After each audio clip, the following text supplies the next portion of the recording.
সদৌ অসম সাহিত্য সংস্কৃতি বিকাশ মঞ্চ অসমৰ প্ৰথম বাৰ্ষিক কেন্দ্ৰীয় প্ৰতিষ্ঠা দিৱস উদযাপন প্ৰথম বাৰ্ষিক কেন্দ্ৰীয় প্ৰতিষ্ঠা দিৱস উদযাপন কৰা হয় কটন বিশ্ববিদ্যালয় সুদৰ্শন হলত অসম সাহিত্য সংস্কৃতি বিকাশ মঞ্চত প্ৰতিজন সদস্যাৰ লগতে অসমৰ বহু কবি সাহিত্যিকে অংশগ্ৰহণ কৰে উক্ত সভাত নৱপ্ৰজন্মৰ অধিক জনপ্ৰিয় উপন্যাসিক কৌশিক নন্দন বৰুৱা জনপ্ৰিয় উপন্যাসিক মণিষা শৰ্মাই অংশগ্ৰহণ কৰে অসম সাহিত্য সংস্কৃতি বিকাশ মঞ্চ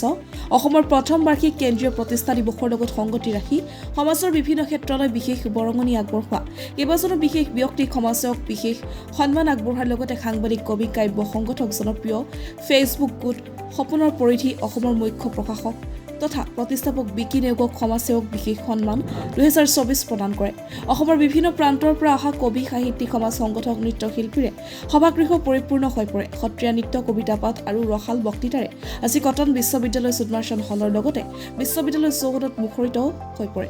ইয়াত যি অনুষ্ঠানটো হৈ গ'ল আমাৰ সদৌ অসম সাহিত্য সংস্কৃতি বিকাশ অসম এই অনুষ্ঠানটোত আমাৰ স্মৃতিগ্ৰন্থ এখনো উন্মোচন হ'ল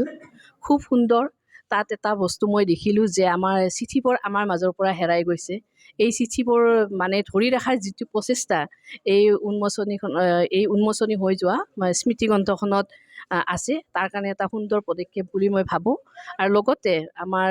বিশিষ্ট লেখিকা সদায় লেখা মেলা কৰি আহিছে তেখেতে সকলোৱে জানে আমাৰ চন্দনা পাঠক বাইদেউৰ চন্দনা ভাগৱতী মোৰ নামটো ক'ত বোলো চন্দনা ভাগৱতী বাইদেউৰ এখন কাব্য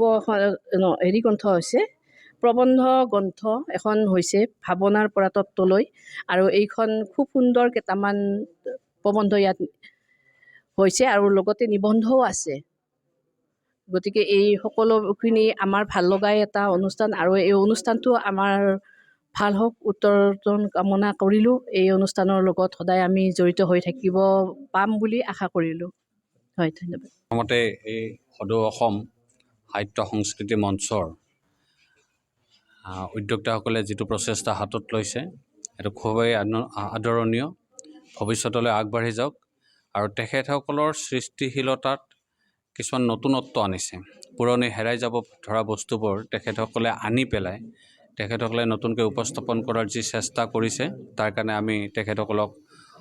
সঁচাকৈ শলাগিবলগীয়া প্ৰচেষ্টা হাতত লৈছে শলাগিছোঁ আৰু ভৱিষ্যতলৈ আগবাঢ়ি যাওক গতিকে নতুন বছৰৰ আৰম্ভণিতে তেখেতসকলৰ এনেকুৱা অনুষ্ঠানত শুভেচ্ছা জনাই উত্তৰোত্তৰ কামনা কৰিছোঁ নিশ্চয় খুব ভাল লগা কাৰণ কটনৰ মজিয়াত বিশেষকৈ সেইটো আটাইতকৈ বিশেষ কথা আৰু কটনত এটি অনুষ্ঠান কৰিবলৈ পাই মই নিজে খুব বেছি সুখী আজি প্ৰথম অনুষ্ঠান কৰিছোঁ গতিকে আৰু বাকী সাহিত্য সংস্কৃতি বিকাশ মঞ্চৰ সমূহ বিষয়ববীয়াক অভিনন্দন জ্ঞাপন কৰিছোঁ শুভেচ্ছা জনাইছোঁ তেওঁলোকে এইদৰে যাওক সাহিত্যৰ সৃষ্টি হওক লগতে চৰ্চা হওক আমাক চৰ্চা বেছিকৈ লাগিব গতিকে সকলো ভালে ভালে যাওক তাৰ কামনা কৰিছোঁ ধন্যবাদ নতুন প্ৰজন্মই নিশ্চয় হয়তো বহুতেই অভিযোগ দিয়ে আজিকালি নতুন প্ৰজন্মৰ কথা কিন্তু মই প্ৰায় ভাবোঁ দেখোঁ আৰু ৰীতা চৌধুৰী বাইদেৱে এষাৰ কথা লিখিছিলে যে কোনোটো প্ৰজন্মই শূন্যগৰ্ভ নহয় গতিকে কোনো নতুন প্ৰজন্ম শূন্যগৰ্ভ নহয় ভাল কাম কৰি আছে তেওঁলোকৰ মাজত নতুন পাঠক সৃষ্টি হৈছে কিন্তু নিশ্চয় কথাবোৰ অকণমান বেলেগ এতিয়াৰ পৰা হ'ব ৰূপান্তৰ হৈছে কাৰণ সাঁচিপাতৰ পৰা আহি পেলাই ছপাপুথি পালেহি এতিয়া অকণমান ডিজিটেল হৈছে কিন্তু তাৰ মাজতেই কিতাপৰ সৈতে সংলগ্ন হৈ থাকক সকলো তাৰে কামনা কৰিছোঁ